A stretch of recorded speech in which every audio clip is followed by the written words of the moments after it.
Welcome to this week's live stream. I'm not in San Miguel, so I don't have my professional microphone and mixer set up and everything else, but I do have my computer, so it's going to look familiar.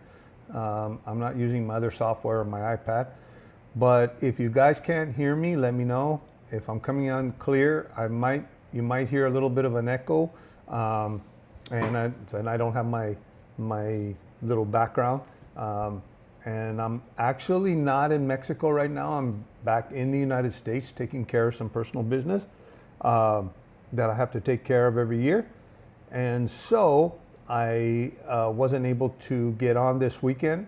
I did promise a live stream, but I forgot what this week was the live stream was. But what I wanted to go over this week is Intercam and CiBanco.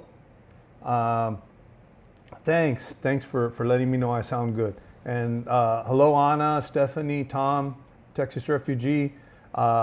Thanks for joining me tonight.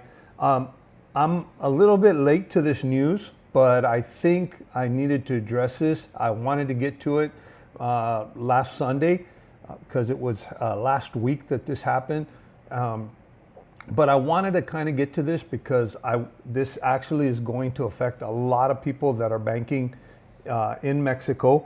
A lot of people use Intercam Bank, not as much CiBanco, and they use Intercam most of the time.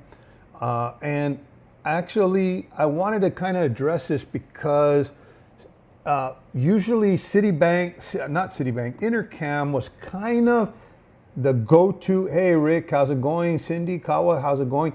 Intercam was kind of the go-to for foreigners that were in Mexico because they kind of skirted the rules a little bit. And what we find out, not only were they skirting the rules, but they were skirting the rules a lot. And I've talked about this in my past lives, and I've also talked about this, that Intercam kind of used to use, and I'm going to kind of go into the history of them, but they were kind of not following Mexican banking regulations. And that's why at one point, if you were a tourist, you could get a Mexican bank account on a tourist visa. They weren't requiring all the paperwork. When the RFC requirement came in to open up a bank account, they were not complying with that. And I said it's only a matter of time before the Mexican Banking Authority, and actually they were already starting to come down on them, well, the Mexican Banking Authority was going to start cracking down on them because they are a bank. They've always used the excuse that we're a foreign financial institution and we don't really, we're from another country, so we really don't have to follow your rules. That's kind of what they did before. And that's how they kind of got around the rules. And not only that, but they were, what a lot of Americans liked about it is you could go and you could cash your U.S. checks. You could write a check to your account, a U.S. check to your account, and they would cash your checks. So they were kind of operating outside the scope of the rules. Well, what comes to find out, they also got recently sanctioned, along with CiBanco, which is also another bank in Mexico. You might be banking with them. They were sanctioned by the United States Treasury Department through FinCEN, which I used to be a representative from my agency to FinCEN. I worked there. I'm very familiar with FinCEN. And FinCEN sanctioned them for money laundering. What do these sanctions mean? Basically, the sanctions mean that the banks cannot accept any wire transfers, anything from the United States. Basically, going in and writing a check doesn't work anymore. They cannot operate in the United States. Now, another thing to note is after the Treasury Department actually went in and sanctioned them, well, guess what? The government of Mexico came in and took temporary control of the bank. The bank is not under the control of the corporation. It's under control of the corporation right now. So what does that mean for all you guys that have money in Intercam Bank? First of all, you should have gotten a bank account somewhere else. Just because they didn't have the RFC requirements, They were not following the rules, and it looks like they weren't following the rules totally. I do know that the ATM machines aren't working. They're not accepting American U.S. checks. I know that at one point Wise, because I think this was part of this money laundering thing, Wise quit taking transfers from them. Little by little, they deteriorated. What I would do if I were you is take your money out and go and open up a legitimate Mexican bank account if you want to do banking in Mexico through your Mexican bank account. What other options are there? There's the other option of, like a lot of us do, and I have a Mexican bank account because I like to be able to do transferencias. I have a Mexican credit card, which I pay off every month because their interest rates are really super high. But it is convenient to be able to just, it's like an American Express card. I use it like an American Express card. The regular American Express, not the one that you can pay over time. And this bit of, I don't want to follow the rules, I don't want to get an RFC, I don't want to do this, I don't want to do that. The thing is, like I always said, I always say this, there's hacks, there's ways around the rules, there's ways around this, ways around that, and I see this in all the expat groups. How do I get around this? How do I get around that? What happens is we spend too much time trying to figure out how to get around something, that instead of just doing it right the first time and not having to pay. The problem is, like I've always said, there's certain laws that, and I see this a lot, I kind of, not trash, but I kind of talk down about one of the YouTubers in Merida that tries to say that there's no rules here in Mexico. You're totally free. Start a business. Do whatever you want. You can do whatever you want in Mexico. They don't enforce the rules. All of that stuff.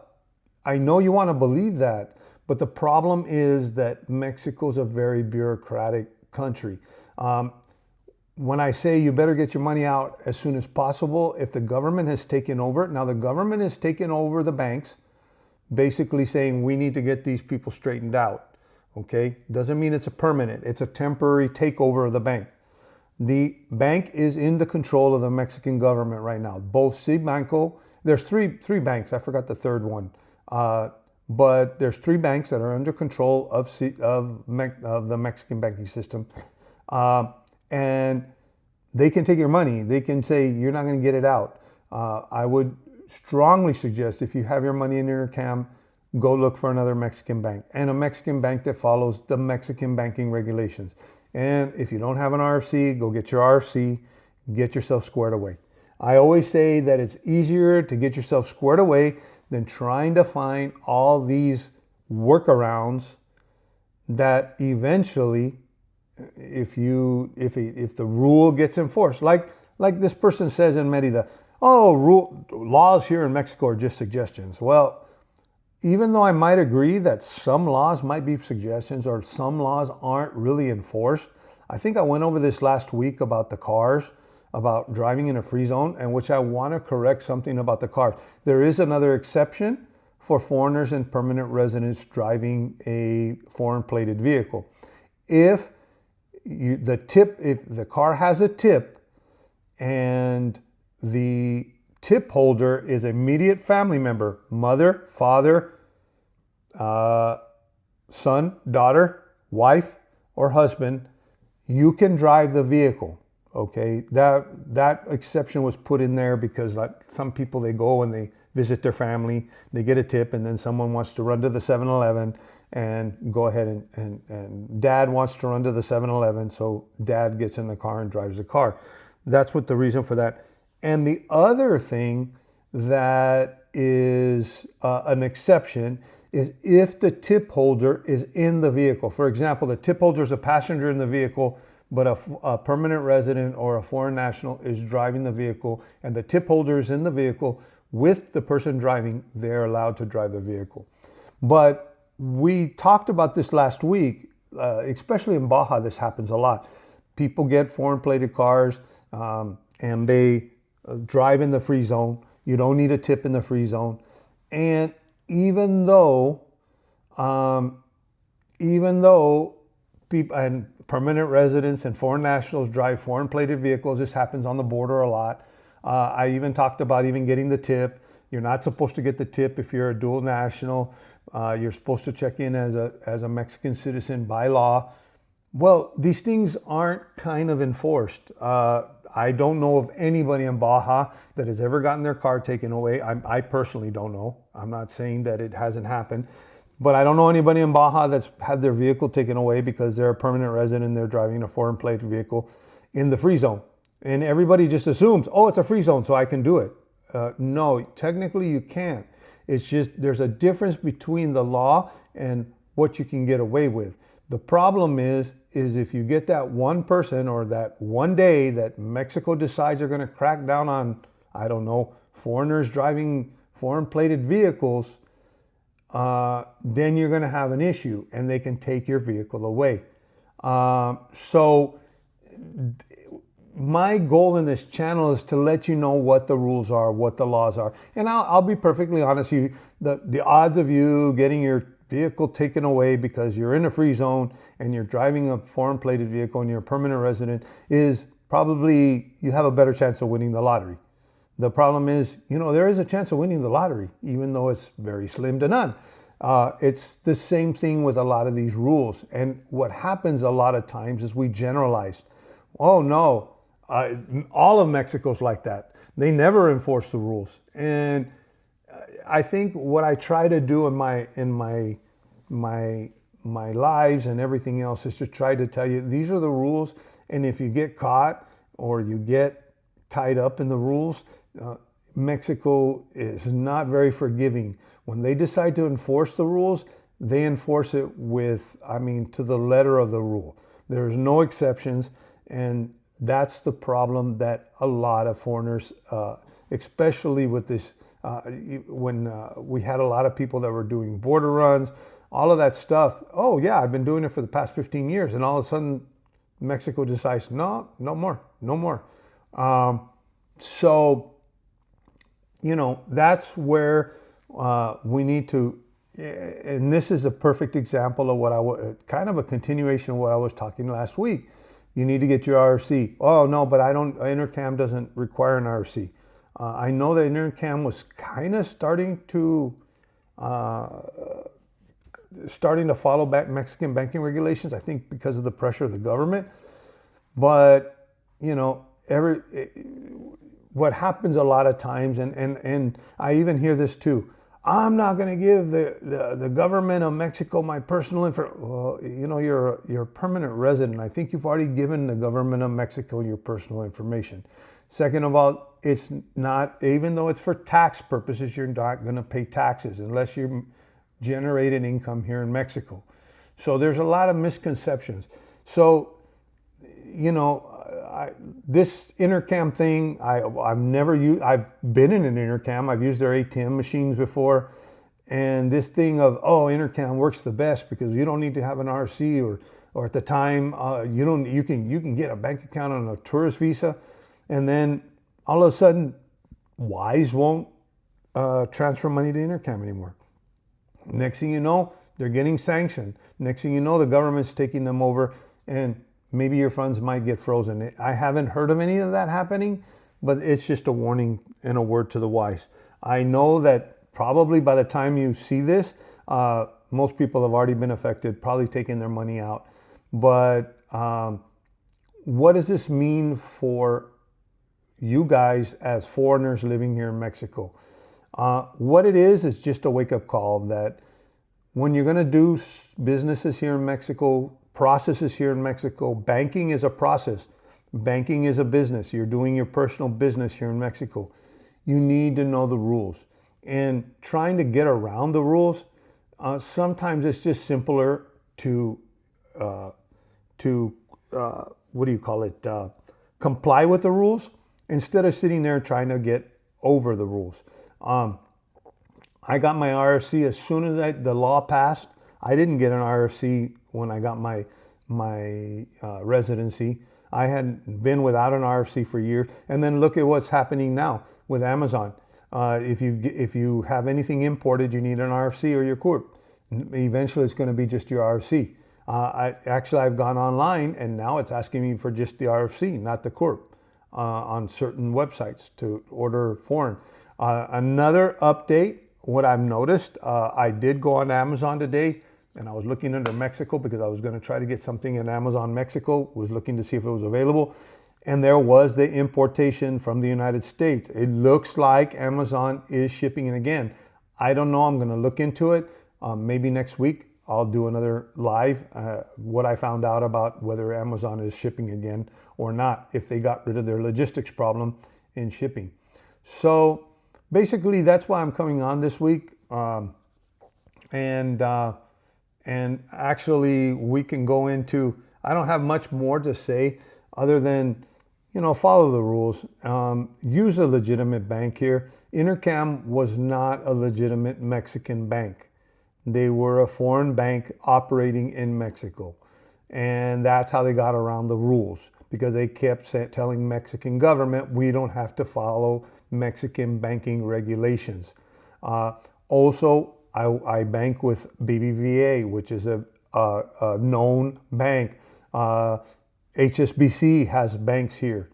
Now, here's the thing, HSBC, BBVA has banks in the United States, but they are banks in the United States. When you come over to Mexico, Mexico as BBVA is a bank in Mexico. They don't interchange to the United. Same thing with HSBC. Banamex or Banamex, I think, is part of Citibank. These are major corporations that are well established. Sometimes trying to save a few bucks. Same thing with transferring money. I used to say this with the dollar app. Wow, you can get a transfer for $1, but you're using cryptocurrency and you're doing all this stuff to skirt the rules. Eventually, heaven knows, I even told you from my federal law enforcement experience that they may even be violating money laundering laws in the United States. So do you really want to save $2 or $3 and possibly risk losing your transfer? Or do you want to go with Wise, where you're going to pay $5 more or $3 more to transfer your money, but you know that Wise is a reputable business? So that's the lesson to be learned from this Intercam and everything in CiBanco. It's really Intercam that affects the foreigners more than CiBanco. But this is where you need to really, really understand. Some people don't want to open up a bank account in Mexico, and I've already gone over some of the solutions for not having to open up a bank account in Mexico. So I'm going to go ahead and go into questions. Like I said, I'm not back in Mexico right now. I'm kind of sitting in an apartment. So I'm going to try to stick to the hour today. And maybe I'll be coming back on later on this week, probably on Saturday or Sunday, to try to do another week. I try to keep this at every week. So hopefully everything will be good. Lance has a question, and I always go over, you can ask me anything. Question for later in the show, which is we're here. The best way to enter and exit Mexico as a dual citizen. Use Mexican passport to enter and exit Mexico. Use the U.S. to re-enter USA. That simple. Yeah. I'll tell you what, Lance, technically, if you're a dual citizen, you're supposed to enter Mexico as a Mexican citizen. There are exceptions, like I said the last time. My wife worked for the federal government. She had security clearances, and technically she renounced her citizenship when she got her security clearances. And even though Mexico only recognizes you, will still recognize you as a Mexican citizen, they looked on her passport and says you were born in Mexico. And she says, yes. And they said, well, don't you want to claim your Mexican citizenship? And she goes, I can't. And they said, why? And she said, because I have security clearances and I renounced my Mexican citizenship. Well, you can't renounce. Well, I renounced it with the U.S. government. So I'm sorry, I can't. And they accepted it. So the way you're supposed to enter. Now, here's where things get kind of weird. A lot on the border, if you're crossing on a land border, and first of all, if you're crossing on a land border, if you're crossing on a land border. Usually you don't have to check in with immigration. You just go through a line. Usually you have to check in with customs. Customs will stop you. Either you get a red light or green light, or lately everybody gets the red light, but it's more for taxes and seeing what you bringing into Mexico. But you don't have to check in with immigration. So it really doesn't matter. Now, if you're going to get a tip, here's the thing. The law says that a Mexican citizen living outside the United States can get a tip for up to 180 days. And usually the way they prove it is usually Mexican citizens that are living in the United States are permanent residents. So they show their permanent resident card. I do know of cases where a person tried to do the right thing, check in as a Mexican with their Mexican passport, and they said, we can't do that. You have to come in as a U.S. citizen. Are you a U.S. citizen? Yeah, you have to get a tourist permit. There's a lot of confusion on the border, and they'll make you get an FMM. And and usually around the border areas, if you're going into like Monterrey, that's just the way business is done. And the problem is that if you go a little bit further and later on you get stopped and they find out, or they look on your passport, or you pull out your passport, you pull out your tip, they say you're born in Mexico. Same thing that happened to my wife. They're going to say you're a Mexican citizen. Why are you here on a tourist visa? You're not supposed to be here on a tourist visa. You're not supposed to check in and the law clearly states in Mexico that when you're a Mexican citizen, if you're a dual citizen, now at one point, if you were naturalized, you'd lose your Mexican citizenship. Then later on in 1997, I believe it was, they recognized, no, if you're born here in Mexico, you keep your Mexican citizenship. And some people actually have to go back and claim their citizenship because they technically lost it when they naturalized. But what will happen, the thing is that even though Mexico recognizes the fact that you can have another citizenship, you're considered Mexican when you're in Mexico, regardless. You cannot do any legal processes with your U.S. passport. You're not supposed to do anything legal in Mexico with your U.S. passport. You can't buy land with your U.S. passport. You can't get a tourist visa with your, technically, okay? This is what I mean by technically. And I know, like I said, on the border, they do business differently. And some of the officials don't even know the actual law. So that's technically you're supposed to. And when we travel, I'll give you an example in the airports.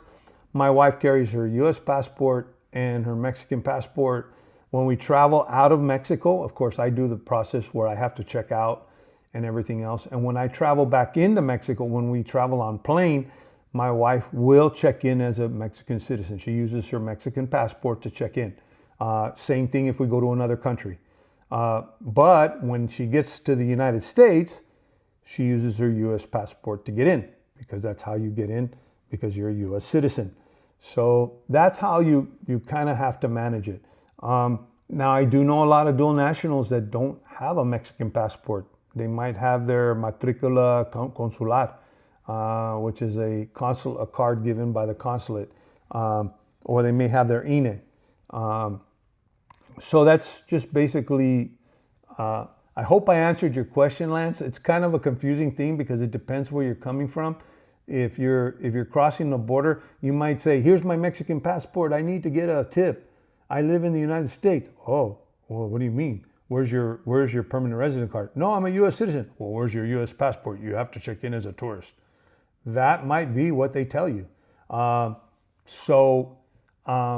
The only thing I say to be careful with that is if you're going to be coming into the interior like San Miguel, Querétaro, or whatever, you may run into a checkpoint where that's not going to fly. So you just got to kind of look at it that way. Now, here's the thing.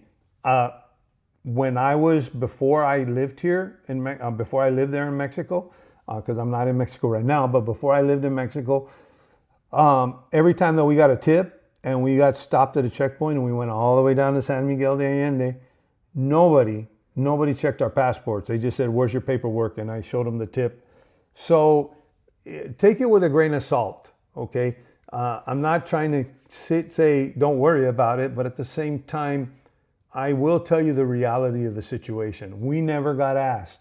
It was always, do you have your paperwork for your car? Because it was a foreign plated vehicle. As a matter of fact, there's a checkpoint in Nuevo León going to Monterrey. We used to go to Monterrey all the time from the South Texas border. And you usually have to, oh, we got foreign plates. You have to stop and then you show them your paperwork. Nobody ever asked us for a passport, or no one actually looked at my wife's passport, so saw that she was born in Mexico. The only time that an immigration or any kind of customs official even noticed that my wife was from Mexico was one time we were flying back from Cancun to Monterrey, because I have family in Monterrey, and there was an immigration checkpoint in Monterrey inside, and I guess there's a lot of people from Texas that fly down there and don't get any kind of permission, so they were checking permissions. And only one time as my wife did they look at her passport and say, "Oh, you were born in Mexico. How come you're not checking in as a Mexican citizen?" And actually, even then, they let her pass. I mean, they didn't give her a hard time. Also, what are the penalties for doing business as a U.S. citizen? Well, it might invalidate legal papers that you have. Like I said, in the case of a vehicle, you'll lose your vehicle. We'll see what happens. Rick, we have received several Mexico in past couple of weeks. They provide a big estimated delivery. Yeah, actually, I think, Rick, that was when I went over that. Thank you for bringing that up, because I just noticed it. And this may invalidate my previous live that Amazon. But yeah, that's what's probably going on, because one of the issues that Amazon was having is they always promise delivery. Like I'm here in the United States, and I'm ordering things from Amazon to stock up on stuff. And they say, you're gonna get it tomorrow, or you're gonna get it in 2 days. And literally it's there in 2 days. They have a reputation to uphold. And that's what they were doing in Mexico. You're gonna get it by Friday. Usually, even though you say you're gonna get it by Friday, they would say you would get it by Wednesday or Thursday. They usually used to give 1 or 2 days leeway. I actually used to get stuff early when I used to order stuff from the United States, usually a day early. But now, with all of the customs mess and everything else, well, things were getting delayed by a week, delayed depending on how long it was sitting at customs. So I guess what they're doing now is they're saying, give it 10 days. And I guess Mexican customs is probably starting to start a system because of this. When I did come out with my live, Mexican customs was just mandated, you need to check everything. Then all of a sudden they needed to come up with a system. So probably in the last month or so, they've come up with a system to be able to expedite packages and everything through the system. So I did notice today when I was looking on Amazon, basically because what I do sometimes when I come to the US, I order stuff here and I get stuff delivered to wherever I'm at. But I usually check Amazon Mexico. So why am I going to carry something that I need to take? Why am I going to travel back 1,000 miles to go back home with an item that I can order from? And I did look in that, and I did notice that there was the certain item I was looking for was coming from the United States, and it was orderable. I didn't see the time frame, Rick, but it was orderable. So it looks like that has changed. I just thought I'd let you guys know. If you have 2 passports but not Mexican and you're permanented, does it matter which passport you use to enter and leave Mexico on? Can you use either? Anna, I don't know. You're only supposed to have 1 passport. Well, actually, you could have 2 passports if you have another nationality other than Mexican. And American, you might have 3 nationalities. But when you're entering if you're a permanent resident, you need to show the passport, usually your passport that's tied to your permanent residency. So when you leave Mexico, now here's the thing. Last time I left Querétaro, they didn't stamp my passport. I still had to check in with immigration, but I think they have it all automated now. They scanned my card and said, thank you very much. And I'm like, what about my passport stamp? And they didn't stamp my passport. We're not doing that anymore. And I guess when I went to the airlines, I don't know if it's hooked up to the airline system. I didn't have any problem checking in. I went to San Antonio. I came back. I checked in. The last process that's the last process out of Querétaro. I don't know. Some airports might still be stamping your passport, but when you enter and exit, when you got your permanent residency, whatever passport is tied, because when you come into Mexico, you have to show your passport that's tied to your permanent resident, and you have to show your permanent residency card, not just your permanent residency card. And you can go through most airports. 99% of them will let you go through the Mexican national line. So if you want to leave Mexico or enter Mexico, and here's the thing: when you leave Mexico and you have to check out, and here's the thing on the border, they don't check. There's a lot of, should I check in? Should I not? If you're gonna leave on the land border and come back on a plane, I would check out. If you're gonna leave on the land border and come back on the land border, I think nobody checks. Nobody checks coming out, and nobody checks coming in. The problem you may have coming back in is, well, it shows that you never left Mexico. Well, where I don't see it in the computer system that you left Mexico, and you may have some issues. But they're not gonna take away you just explain, hey, nobody told me in. And actually checking out and checking back in is for statistical purposes. Also, it's for purposes, for example, I want to get my Mexican citizenship. And there's a requirement that you cannot have spent more than a certain amount of time outside of Mexico when you're applying for your Mexican citizenship. So they check those systems. That's why you have to check in and check out. And before it was automated, they would look at your passport and see your passport stamps. So that's why you have to check in and check out.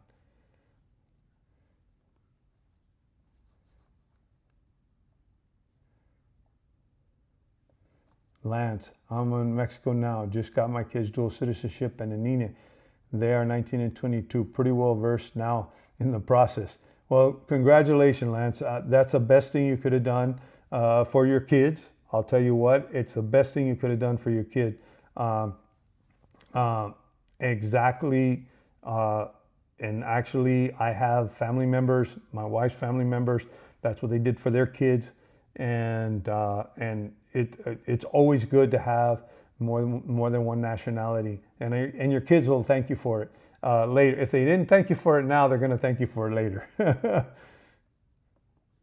Yep, Mexico don't care anything about a U.S. passport. They love their INE for everything. Actually, Lance, it's very true. Every time I go to do something, even I do get some medications that are required, or for example, if you get antibiotics, they want your ID.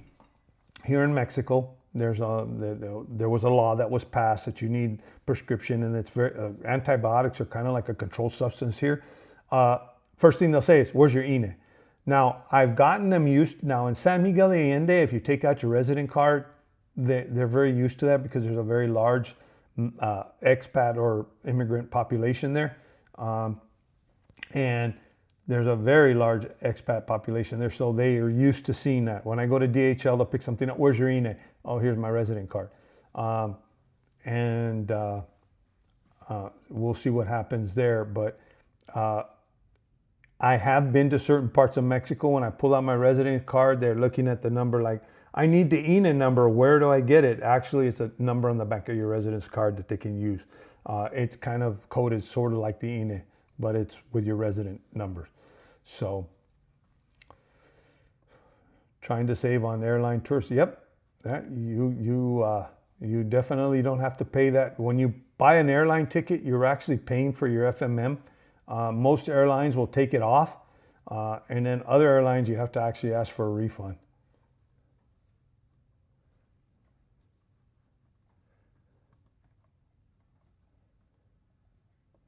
Can I explain the 183-day rule? I have read that if you're in Mexico 173 days a year, you are automatically a tax resident in Mexico. Can you explain the implications?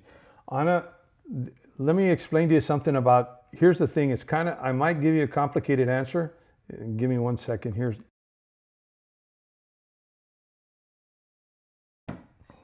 It depends, Anna. Here's the thing, if you don't derive any income here in Mexico, even though you might be a tax resident, you're not going to be paying any Mexican taxes. Now, here's the thing. If you have investments here, if you do things here, if you work here, I'm talking about now I know that there's a lot of digital nomads that get paid in the United States. They pay taxes in the United States. Mexico has a tax treaty with the United States. I know that they have tax treaties with other countries too, but many remote workers, they pay taxes in another country. So Mexico says, if you pay taxes in another country, you don't have to pay taxes in Mexico. Now, if the income is derived, you work for a Mexican company, you get a salary, all of that stuff, you have to pay taxes in Mexico. Now, if you're a US citizen, you still have to report that income, but you get a tax credit for it. In other words, if I pay taxes in Mexico, I'm not going to pay taxes in the United States. There's a treaty that goes back and forth. So, and now here's the other thing too. You must pay taxes on your property. If you have a car, if you live in a state that you have to pay taxes on the vehicle, they call it a referendo. If you have to do that, you have to pay taxes in Mexico, regardless, whether you're a permanent resident, a resident living here for 183 days. So the implications are, if you live in Mexico, not here, because I'm in the United States, if you live in Mexico for more than 173 days, yeah, you're technically kind of a tax resident, but if you're not deriving any income. Now, here's the thing, I get a pension. You might say, okay, that's income, so you need to pay Mexican tax. No, I pay taxes to the US government. US government has a tax treaty, so therefore I don't pay Mexican taxes. Now I pay taxes, my IVA, I'm just about to go across the border. I pay my taxes on anything over $600. I have to pay import taxes if I order anything on Amazon. Those taxes I have to pay. Now, if I start renting, that's the reason why I need an RFC2. If I start renting, I don't know, I buy a property and I'm renting it, I have to pay Mexican taxes. If I buy Mexican bonds or do investments here, I have to pay the capital gains tax or whatever it is here. So the best thing to do is get with an accountant. So I haven't heard anything about remote workers, online workers having to pay tax in Mexico. Like I said, there's a tax treaty, and that's how most people get around it. Now, I do know there's been an issue here, and I don't know if immigration's ever going to sit down and because here's the thing, because a consulate will say, do you work in Mexico? Okay. Technically, if you're a temporary resident, you need a work permit. Okay, here's the deal. Technically, okay, like I said, you need a work permit. You're working. Yeah, you're working for a U.S. company. I don't need a work permit. Yes, you do. You technically need, because you're working, you need a work permit. But the government of Mexico has been very lax. Immigration has been, as a matter of fact, you even tell them, my source of income is a remote job. Sometimes you'll get a hard time at the consulate. They want a letter saying that we want to make sure that you have permission to work abroad. And so technically you need you can get in trouble. And even as a permanent resident, if I work, I have to report that to the Mexican government. Even though I don't need a work permit, I'm supposed to report it. So hopefully that answers your question, Anna. I haven't heard anything about remote workers having to pay tax. Like I said, it's double taxation that I know of. And I know that under the tax treaty with the United States, basically the tax treaty says, if I pay taxes in the United States, I don't pay taxes in Mexico. I pay taxes in Mexico. Now, here's the thing on the United States side. And I'm almost sure in Mexico, it's the same thing. If you're making millions of dollars, then yes, there is a limit in the United States. I don't remember what the limit was. It was 80,000 at one time. It went up to 100 and something. But once you start making more than that amount of money in the foreign government, then you will be liable for taxes, even though you paid taxes to the foreign government. But and some people have tried to scam the IRS by saying, "Oh, I'm going to claim my Mexico tax credit of 100 and something thousand, so I don't have to pay any taxes." No, you still have to pay taxes if you're not paying them to the government of Mexico. So if you go and you tell the IRS, I don't pay taxes, I want my, and I know this has been done, and I know that, of course, sometimes the IRS doesn't check, and they're not paying any taxes at all. But the only thing is when it catches up to you, if Mexico finds out, or if the IRS goes and tells Mexico they haven't been paying us taxes, then Mexico's going to say, well, you need to pay us taxes. If you're going to claim those exemptions for making money in Mexico, you have to be paying Mexican taxes. That's the way the treaty works. So it's not just I live in Mexico, I get a tax break. So any recommendations for a customs agent to naturalize a U.S. car to Mexico? Actually, Pete, I don't have any. I've never dealt with customs. It's what you need is a customs broker. There's a lot of them in Laredo and McAllen, Texas. If you're near Texas, probably in Nogales for Arizona, and probably in El Paso if you're going in the Juarez area, Tijuana, San Diego.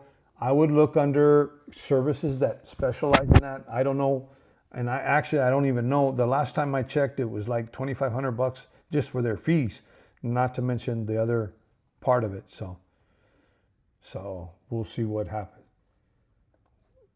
Pete, where in the U.S. did you live? Actually, I lived in a lot of places, Pete. I lived well, I'm originally from New Mexico, from Santa Fe, New Mexico. I've lived in McAllen, Texas, Brownsville, Texas, Laredo, Texas, Phoenix, Arizona, Albuquerque, New Mexico, Washington, D.C., and then Brazil. And so I've lived in a lot of places in the U.S. Being that I was a federal agent, I moved around a lot. But I actually retired out of South Texas, McAllen, Texas, actually, is where I retired out of. So, a good way to start credit in Mexico. I'll tell you what, Lance, here's the thing with credit in Mexico. I'm not discouraging you from getting credit in Mexico. I have credit in Mexico. But one of the best ways is, like I said, BBVA, I have a credit card. And usually it's with a low, they will give you a low. The thing with the credit card is when they say 20%, it's not 20% a year, it's 20% a month. Literally, if you don't pay off that balance. Now, the cool thing about a credit card in Mexico is that like with BBVA, you can do what they say, meses sin interés, which is months without interest, where you can actually stretch out a purchase over 12 months. So when I get my BBVA, if I did a 12-month purchase, I get minimum to avoid interest, how much I have to pay, and then also on regular purchases, I have to pay it off at the end of the month or else I get interest. And the interest is sky high. The other thing is credit is not real big here in Mexico or there in Mexico. Credit is not really a big deal. Interest rates are very high. Now, on vehicles, like when I was buying my BYD, there was some interest rates of 9%, 12%. Credit is starting to become more important here in Mexico, but most people own their houses. Their mortgages, pretty much you have to put like almost 50% down, and it's like literally 10%, 11%, 12% interest, up to 20% interest on a mortgage. So most people don't get mortgages. The best way to start credit, like I said, I started with a BBVA account. They offered me a credit card, and I said, okay. And usually they'll offer you a credit card depending on how much money goes through your bank account, and they'll also give you a credit limit. So that's probably the best way. I do know that Costco and everything else offers credit cards there. But the thing with getting like a Costco credit card or whatever, it's the same thing. I would just start with a bank, with a good bank, and usually sometimes they'll offer you a credit card as part of their services. The only thing that I will advise you is pay it off at the end of the month. You don't want to pay the interest. You'll end up paying more in interest than in 2 months than you did on your purchase, literally. It's not a matter of I'll pay double over a period of 3 years. No, I'll pay double over a period of 3 months. It's a lot different than credit in the United States.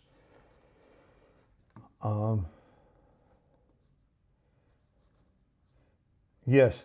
So if you're paying taxes in the U.S. and working for a U.S. company remotely, you do not have to file Mexican tax return. No, you don't, Anna. Now, here's the thing.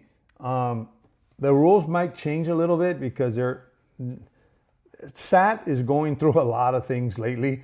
That's why you're seeing a lot of the stuff with the tariffs and everything else. But at this time, no, you don't. Now, if you do derive any of your income, you do have to fill out a Mexican tax return and pay taxes here in Mexico. The other thing that I would be careful with, Anna, and this is more of a U.S. law than anything else, is most companies, when you're working remotely, you have to have permission to work remotely from another country.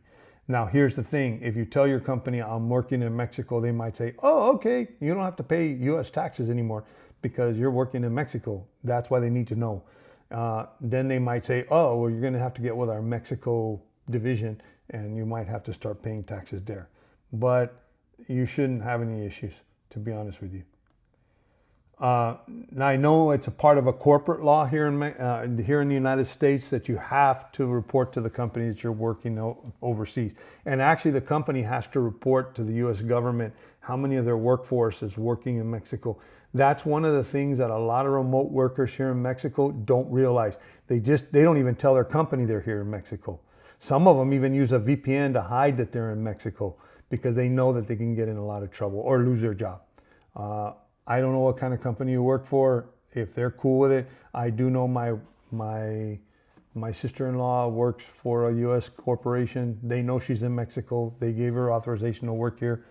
Her headquarters is in Austin, Texas, but they actually know she's here. So, they know she's there. But she had to get special permission. But I do know a lot of people that don't tell their employers where they're at. And some even get in trouble because they log in the internet from Mexico. There's not a problem with a lot of companies. If you I'm going on vacation, I'm going to work from Cancun. Yeah. But if you permanently are stationed in Mexico, you're technically, it's a U.S. law. Bill Fokker, can we still withdraw from ATMs with our swab card since the sanction? If not, have you recommended? Can anyone watching comment on this for Ajijic? Bill, I don't know. Are you using Intercam ATMs? Hold on just one second. Actually, I have a swap card. Now BBVA has very high withdrawal fees. Now I do know Charles Schwab will reimburse you for those ATM fees, but if you just don't want to, I think it's at the end of the month they give you money back, or they reimburse you. But I have been very successful on all the ATMs in Mexico with my Charles Schwab card. I haven't had any problems. I can still pay with my Charles Schwab card. Now, I haven't gone to Intercam, but I do know that people have experienced issues at Intercam trying to withdraw from U.S. bank accounts on their ATM card. But as far as Charles Schwab, they're not affected by Intercam. Charles Schwab is a totally different deal. That's a totally different solution that people use. One of the reasons why they use Charles Schwab is because you can take out at any ATM in Mexico and they will reimburse you the ATM fees. And they don't have foreign transaction fees. And so I use my Charles Schwab card. Actually, I put a certain amount of money on my Charles Schwab card, my direct deposits, and I use that for groceries. And if I need to take any money out. I also have another bank that I use that doesn't charge ATM fees, that does the same thing as Charles Schwab. So you should be good.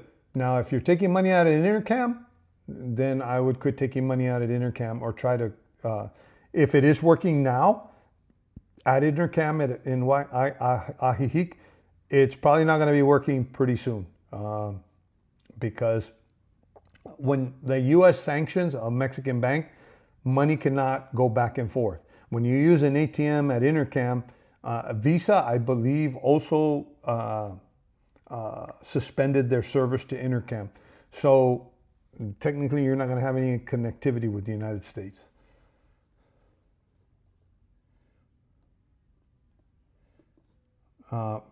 If you get your Mexican citizenship with passport, Do you automatically, yes, you do relinquish your permanent residency card.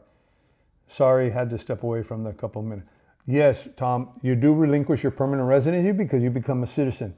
Now, here's the thing about permanent residency versus citizenship. And here, like I always talk about expat versus immigrant and the term, most people get really upset with the term expat because, I don't know, it implies imperialism and all this stuff. And I'm an immigrant because I came here. Technically, an immigrant is a person that immigrates to another country and lives there permanently and eventually gets citizenship. When we talk about immigrants in the United States, it's a person that came, immigrated, and eventually gets citizenship. If you're just going to be a permanent resident, to be honest with you, technically, you're not really an immigrant. You're here temporarily until you become a citizen. And that's the thing that kind of gets me, because if we want to play with semantics, I can play with semantics all day long. But technically, you become a citizen. But here's the difference. When you become a permanent resident, you kind of get all the benefits except for voting. But when you get Mexican citizenship, by naturalization, it's not like in the United States. Well, heaven knows how it's going to be pretty soon with all of these new policies in the United States. But in the United States, to denaturalize a person, it almost takes an act of Congress. It's very hard to denaturalize. Once you get your United States citizenship, it's almost impossible to take it away.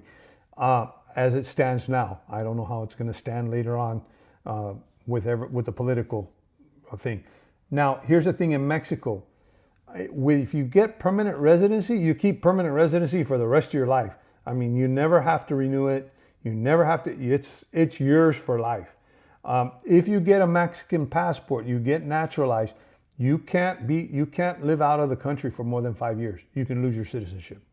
There's other things that you can lose your citizenship over. Like I said, checking in with your U.S. passport to get a tip. When you're a Mexican citizen and you're naturalized, you lose your citizenship. So there's a lot of ways of losing your citizenship. And also, just like in the United States, if you're a permanent resident and you get convicted of a crime, you lose your residency. Well, you lose your citizenship in Mexico.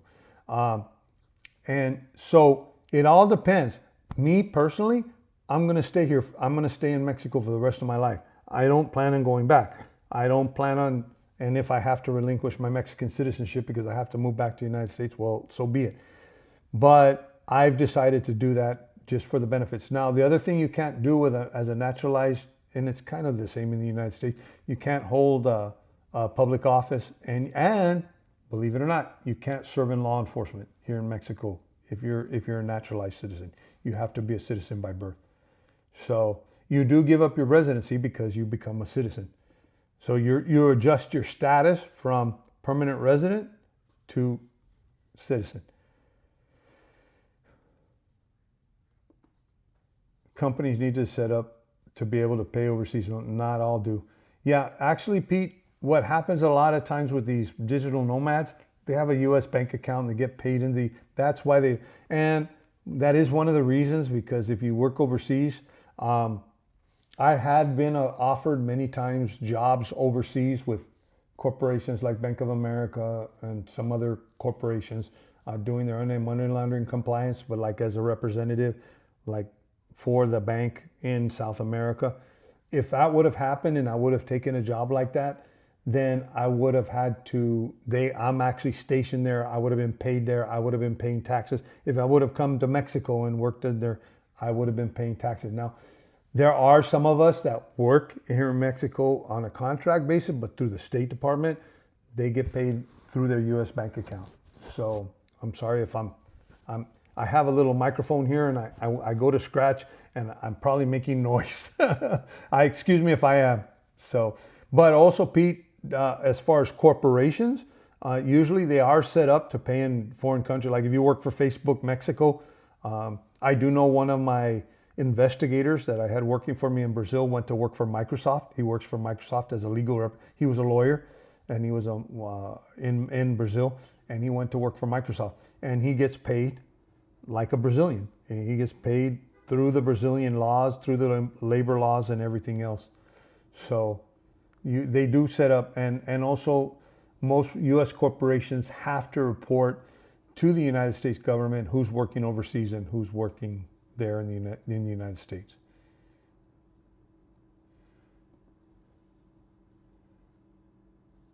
If you are a U.S. retiree and you get citizenship, does getting the citizenship change not having to file in Mexico? Actually, it doesn't change it for me because, like I said, I get a U.S. pension, and my U.S. pension, I pay U.S. taxes.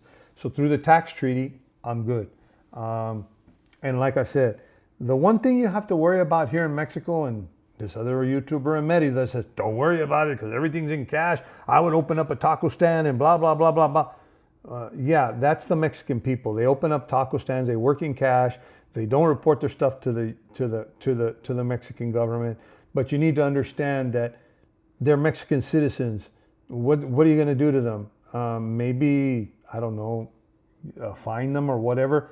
When you're a U.S. citizen and you're here on temporary or permanent residency and you're running a taco stand and you're not paying any kind of Mexican taxes and you're not paying the business licenses and you're not doing it properly, you can get kicked out of the country. So it's a little bit different than other people that, you know, and I know when he was telling people this, oh yeah, all the Mexicans do it all the time. They put a taco stand up on the corner and nobody says anything. You don't have to worry about it starting up a business. Well, yeah, you do, because you're not the Mexican citizen that lives here that's putting up the taco stand in the corner. And even them, they're breaking the rules too. But they're not going to get kicked out of their country. They're just going to get some sanctions or have their business shut down or whatever. You can get kicked out of the country because you're not following the rules. So, can you use your Charles Schwab card, say at Walmart, and get no fees? Yeah, actually, Anna, I used it at Walmart. I use it at the grocery store, and I don't get charged the international transaction fees. And also Chase Bank, if you have a Sapphire account, they don't charge the international transaction fees. Now, the transaction fees that I'm talking about for ATMs, where they give you the money back, that's when the ATM says, oh, we charge a fee of 500 pesos or 100 pesos extra. You have to pay that fee to take the money out of the ATM. Charles Schwab will reimburse you for those fees. Any luck with the UP? Actually, Lance, I haven't tried YouTube TV. Actually, I had YouTube TV when I was here in the States, but I don't. You know what? I stream Netflix, and we don't watch a lot of TV. It's one thing that happened with us here in Mexico. We just don't use TV. Now, I do know I had Amazon Prime, but I have a U.S. account. And I used to be able to use the VPN to make it look like I was in the U.S. to see all the movies that were available in the U.S. Because when you travel like to Mexico and you use the Amazon Prime account, it'll say, you're traveling. I did notice that Amazon got a lot better at figuring out that you were using a VPN. I don't know how it is with YouTube TV. And I know that 7 years ago, it was really easy to, I actually have a router that I could put my VPN in the router and like certain TVs go pretend they're in the United States. Well, that quit working pretty quick. And it doesn't really work now with Amazon Prime, I know. I don't know about YouTube TV. I don't know how aggressive they are about blacklisting IPs, internet provider addresses, even with using a VPN, even though it looks like you're in the United States. What these companies have done is they've gotten, because what happens is you haven't, and this goes back to my technical computer science days. When you get on the internet, you have what they call an IP address, which is an internet provider, internet IP address. Also, you have it on your local area network, but you have an identity on the internet. What these VPNs do, so if I'm logging in from San Miguel from Telmex down in San Miguel on my fiber optic line, when I go to a website, it identifies me as, and usually these IP addresses are dynamic unless you pay for a special IP address just for yourself. There are reasons for that because sometimes people want to get into their local networks and stuff.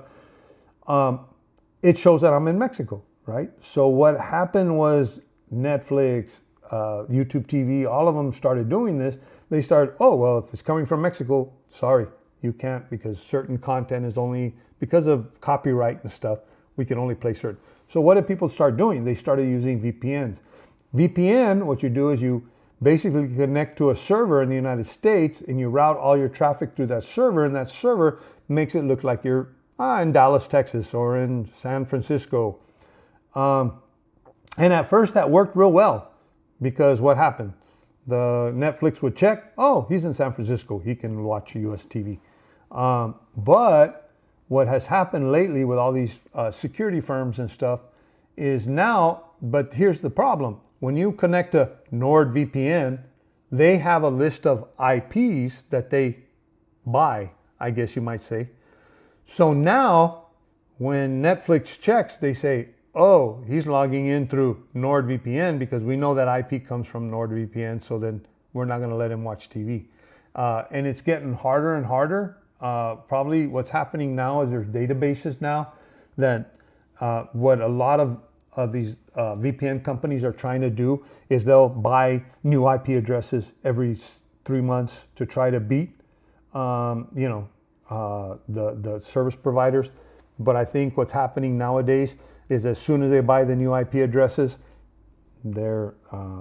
or they get a new set of IP addresses, it's hard. And what I have found out in trying to mess with this before was that I had to change providers every 2 or 3 months. And Nord has, some of the big companies have been pretty successful. They even have a certain section that says if you want to watch IPTV, you can go to these IP addresses. But I'm telling you what, they find out.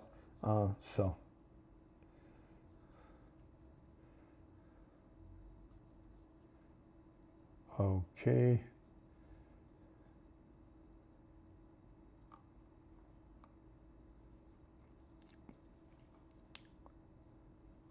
Oh yes, Bill, you've always used Intercom. I would quit using Intercam. Like I said, Charles Schwab will honor that. What I would do, here's the thing, I go to BBVA because I bank with BBVA, but the ATM withdrawal fee is like 178 pesos, which is a lot. I go to HSBC and it's like 60 pesos or 70 pesos. So what I would do is just find another location that's kind of close to you with a decent fee. Charles Schwab's going to give you your money back. But I do know, I've already seen this in San Miguel.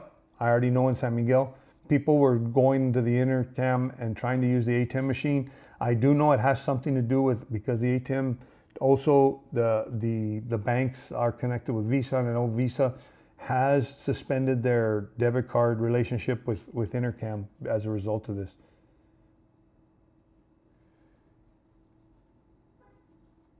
Oh, Pete, did you mean if you had to give up your U.S. citizenship, you would? Actually, Pete, I'm in a different boat.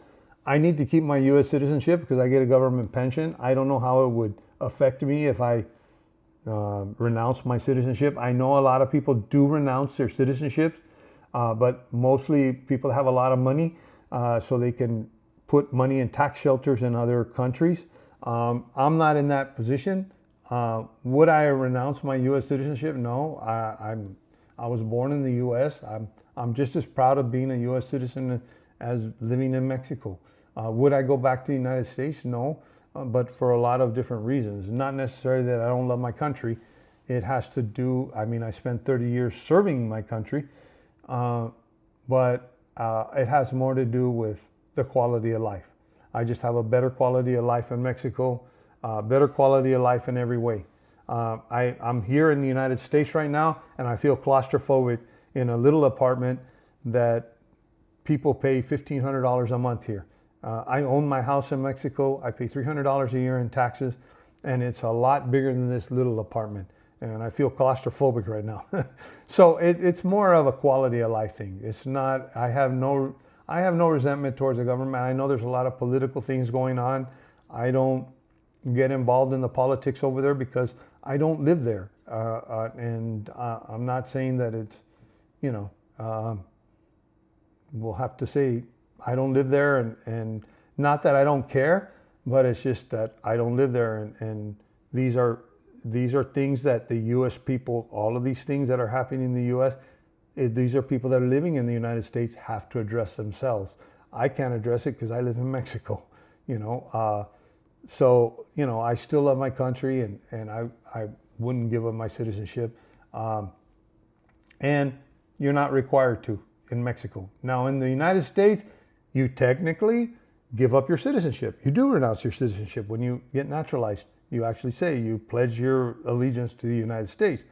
The only thing is, which people don't understand, is that, yeah, you sign a paper and say, I pledge allegiance to the United States, but then at the same time, Mexico never takes your, well, they used to, but not anymore. So Mexico still sees you as a Mexican citizen regardless. And the United States pretty much doesn't do anything. I mean, they don't get mad at you because you're a dual citizen. There's plenty of people that are dual citizen. Now, I don't know, political things might change. So we'll see what happens.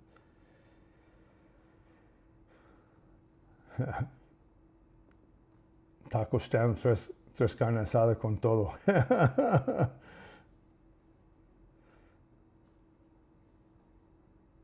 Carlos Schwab.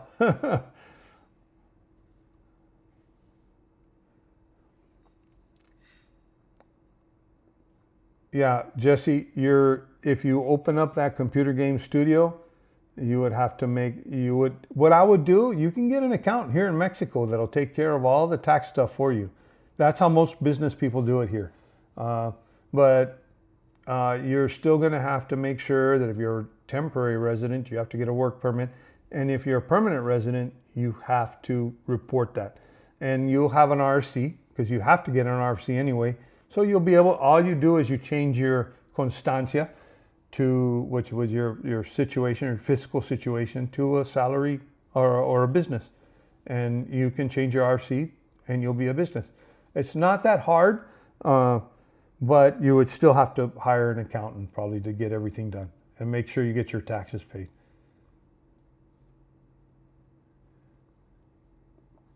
I know it takes 5 years to become a citizen of Mexico, but one must be there 5 years consecutively, or you can come and go. You can come and go with your residency, but you just can't be out of the country for more than 180 days in that 5-year period. That's the rule. Good night. Have a good night, Cindy. I'm just about to sign off myself. Cinemex. Yeah, and actually, CiBanco it's a division of CiBanco is a division of Citibank, and I know their fees are a lot lower than BBVA.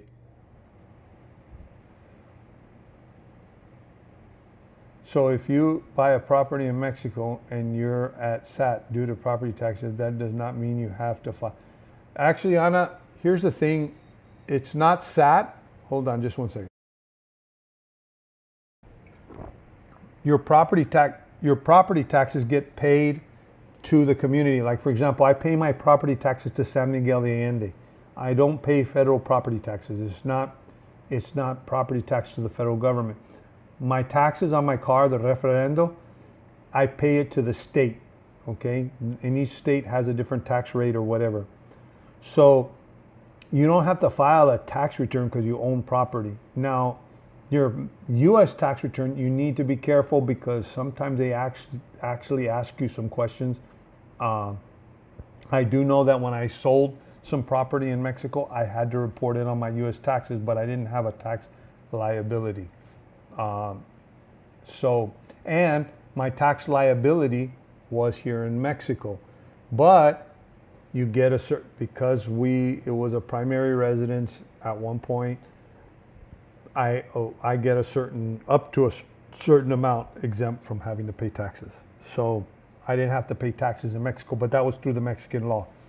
But all of that, a notario, like if you sell your property, the notario will tell you what you're liable for. And usually you'll pay those taxes, like you sell the property, you'll pay those taxes the time you sell the house. That'll be deducted from your and they'll do all the paperwork to SAT. So I hope that answers your question, Anna. I guess I'm gonna call it a night. I hope you guys are doing well. I'm still gonna be here in the United States. I won't be back to San Miguel de Allende for probably another 2 to 3 weeks, but I will try to get online and do more lives. And I just wanted to come on tonight. Sorry, I'm kind of off schedule. Usually when I'm traveling, I'm not really on schedule. And I had the privilege of having my computer with me. So, but if you have any other questions, feel free. Like I said, you can always email me. I can always make up a good topic out of a lot of questions. Some of the people that email me and ask me a question, that's what I use for my topic. I just say, hey, great topic. Why don't I just tell you online? And it's something that could help out everybody. Thank you once again for your help, for signing on, for helping each other out. Like I said, this community is for everybody, not just for me. It's for everybody to help each other out, not for me to answer everybody's questions. I mean, I'm happy to answer whatever questions I can, but I do know that I have community members in here that have personal experiences that can go on to their personal experiences and help other people out on these lives. Just like Tom just helped out Bill by telling them, hey, I use CiBanco. So, you know, this is one of the things that what I've known. One of the things that I've noticed about these live streams is it gives me a chance to answer your questions personally. What I've noticed about videos, which usually if I were in a different position, like some other YouTubers are, they do videos. A lot of them do videos for entertainment, also even informational videos. But a lot of those people are trying to make money, trying to make a hustle and everything else, which is, there's nothing wrong with that. I'm not. But the problem is it leaves more questions. And the problem that I've had, is a lot of times I can't get back to answering all the questions. I have a couple of videos that everybody, well, what do I do if I do this? What if I do, what if I, and I know that people that do YouTube as a full-time job and make money off of it, that's what they do. They wake up in the morning and answer people's comments. And what I found is it's hard for me to answer everybody's comments, or I feel that if I answer one comment but don't answer somebody else's comment, I'm doing disservice. So what I decided to do is take a new direction with the channel. Everything's going to be live streams from now on. That way I can actually answer your questions. That way, if you have a question, I can make it a subject. If you have, well, what if I do this, or what if or you're interested in, I don't know, getting a tip for a car, but you want to get on, you can get on live and ask me as many questions as you want. And that way, I'm not doing a video telling you how to get a tip on a car, and then you're asking me, well, what about this? What about that? What if this happens? What if that happens? And I can't answer you back. I'm doing you a disservice. But if I'm live, I can answer your questions right online. And if you feel shy, then if you feel real shy and you don't want to answer the questions, you can always email me. And I can also, I can address it in the next live. I don't have to mention your name or anything else. I just say, hey, it came up and someone asked me the question. Or just like I said, I corrected myself on the last live about the tip. I told you, if you're a foreign, I did say, if you are a permanent resident or a foreign national, you can't drive there's no exception. There is an exception. And of course afterwards I thought, and I can say it on the live. Hey, guess what? There is an exception that I forgot to mention. Or you can bring it up on the next live. So thank you very much. I appreciate you guys. I have a beautiful community, and it's still growing. It's still growing on Facebook. It's still growing on YouTube. And yeah, it's growing a little bit slower than other people's channels, but you know, that's not my goal. I go for quality over quantity, and that's what I have, is a quality audience. Thank you guys for joining me, and we'll see you soon. And as I always say, stay safe, and most importantly, stay informed.